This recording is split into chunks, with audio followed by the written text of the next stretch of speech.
आपल्या सर्वांनाच माध्यमांना पण माहिती आहे आणि संपूर्ण मराठा समाज बांधवांना पण माहिती आहे की जरंगे दादांच्या भेटीला मी जवळपास बऱ्याच वेळेस गेलेलो आहे। सातत्यानं सरकार आणि दादांच्या मध्यस्थीनं हा एक मार्ग सुकर व्हावा या दृष्टिकोनातून मी प्रामाणिकपणाने प्रयत्न केले।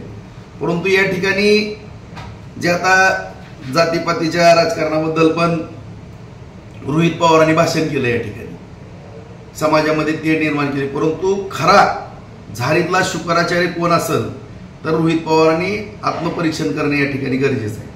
कारण या ठिकाणी मी इतका मोठा नाही, मी स्वतःला फार लहान समजतो कार्यकर्ता, परंतु जर तुम्ही दुसऱ्यावर घसरणार असाल किंवा दुसऱ्याचं चुकीचं काय काढत असाल तर मला सुद्धा या लोकशाहीमध्ये नैतिकतेने अधिकार दिलेला आहे की ह्या मराठा समाजाची माती किंवा मराठा समाजाचं वाटोळ कोणी केलं असेल तर ह्याला पवार परिवार या ठिकाणी जबाबदारीने मी सांगतो। कारण मी लहानपणापासून मराठा समाजातला एक मराठा महासंघामध्ये काम करणारा कार्यकर्ता आहे।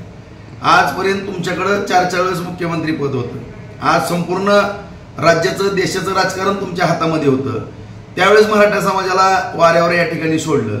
आणि आज या ठिकाणी कधी आपण पाहिलं की ज्या वेळेस पवार परिवार हा सत्तेतून बाजूला जातो त्याच वेळेस मराठाचं आरक्षण उपाळून येतं किंवा मराठा समाजाच्या आंदोलनाला खतपाणी घालण्याचं काम या पवार परिवार, परंतु पवार साहेबांनी कधीतरी या ठिकाणी मराठा समाजाकडे लक्ष दिलंय का? किंवा माझ्या माहितीप्रमाणे रायगडावर सुद्धा पहिल्यांदाच 40 वर्षामध्ये साहेब गेलेले।